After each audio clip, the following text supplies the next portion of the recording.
Hello everyone and welcome to another live from the workshop. So today I'm going to be making the Doctor, the Ninth Doctor, that is to say Rowan Atkinson's Ninth Doctor from the comic relief spoof Curse of Fatal Death. So for those of you who don't know, this was a 1999 comic relief minisode that was never intended to be taken as canon because of its comic nature. You can find it on YouTube. It's very funny, I highly recommend you checking it out. But in this little comic minisode, the Ninth Doctor was played by Rowan Atkinson, and there were many other people playing other different incarnations. So I figured that I would have a go at creating the Ninth Doctor from Curse of Fatal Death. So, overall, this is a Sixth Doctor figure with a First Doctor coat, and then the head, for those wondering, that is a First Doctor head with a Seventh Doctor quiff. Now, essentially, I would have preferred to have used a Scarleone head from the City of Death set. Unfortunately, I only have one of those, and it is currently on my Full Fathom 5 custom Doctor. So I had a look through my spares and things like that, and the First Doctor head was sort of the closest spare that I really had that had sort of the most hair sculpt to be able to add on. Obviously, you know, the back's all been done because he has got a fairly sort of longish hairstyle. So using the quiff is essentially just a way of getting the parting right, but it does mean I'm going to have to add on all of this here and all of that around there. Now, it is going to be, to date, the most ambitious hair sculpt that I've had to do.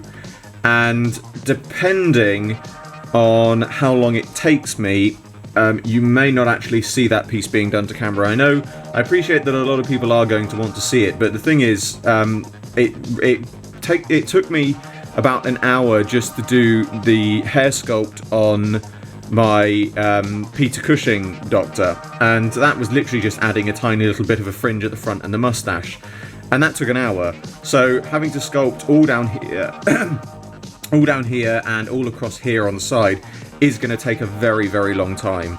And it just,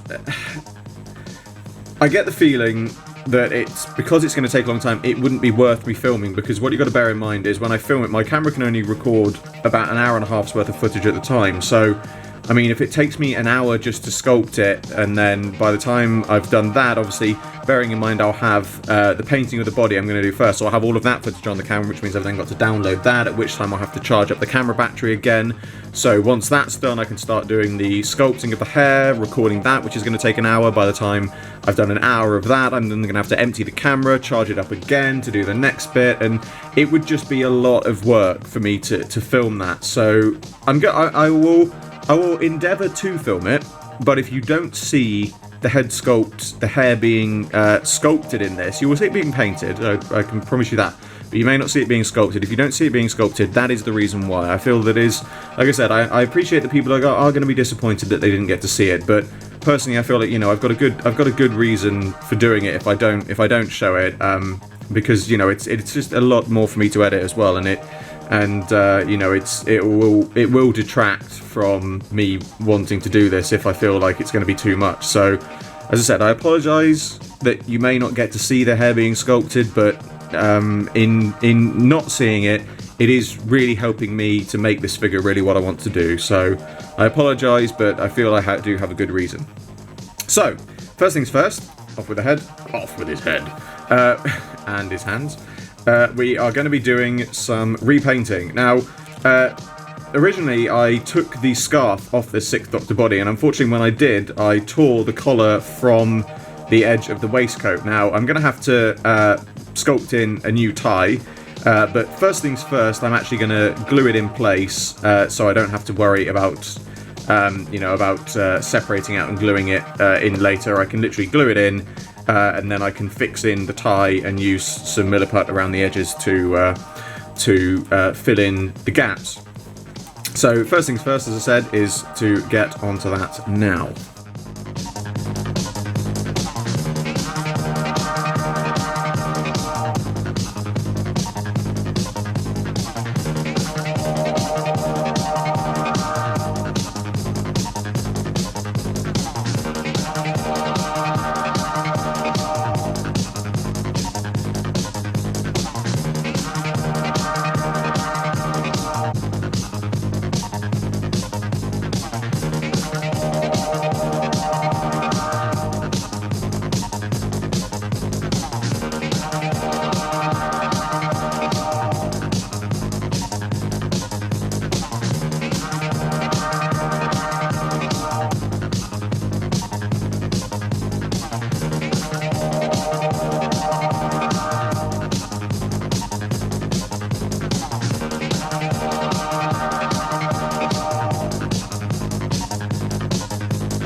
And here is my finished Curse of Fatal Death 9th Doctor. So I'm actually, I have to say, I know I say this a lot, but I'm very pleased with how this has come out, mainly because it's actually come out a lot better than I thought it was going to. Obviously, repainted up the jacket, the waistcoat and the trousers, and I've just added a First Doctor jacket over the top. You've still got a little bit of red around the shoulders, which I might just need to go over, but it's the head sculpt where I'm really pleased, because I really didn't think this was going to work, and it's actually come out so much better than I thought it was going to. I appreciate it is not a great likeness for Rowan Atkinson, but as far as a spare head goes, it is all I had spare, and it has actually worked quite well. If I turn it round at the back, I don't really think, well, I was about to say, I don't really think you can see where the sculpt ends and the real hairstyle begins. You can just see the edge of it along there, actually, but you know, at a distance it does look like a decent head sculpt. I'm very pleased with how that's come out. So essentially all I've done for that is, as I said, I've got the 11th Doctor's quiff in the front there, and then I've literally just sculpted Milliput over the top, and then used just a pin to make the lines in for the sort of, you know, for the edges of the hair. But apart from that, yeah, I'm very pleased with how it's come out. It's a fairly half-decent head to use if you're going to make this custom yourself. I know a few people are probably going to say, oh, can you do swappable heads for it, you know, of each of the different Doctors, because they'll wear the same outfit. Good idea, but I'm personally going to say no, because I appreciate that this is something other people might want to see, and, you know, if they had this figure they would want. But the thing is, for me, I'm only ever going to display this as you see it here. So making swappable heads is just not something that I feel is really useful for me, because I might find that I can use those heads for making other customs as such. So I don't really want to, by making accessories for any figure really, this is why I try and tend to sort of avoid making accessories in general, because I often find that the pieces might be better used for other things, and so by making accessories for a figure, it's a good idea, but I do feel it's a bit of a waste, personally. Obviously, I appreciate that other people like to make accessories for their figures. There's absolutely nothing wrong with that, but it's just not something that I do. But that is my Curse of Fatal Death 9th Doctor. As always, I hope you enjoyed this video. Like, favourite, subscribe, share, it really helps me out a lot. I salute you all, and I will see you with another video very soon.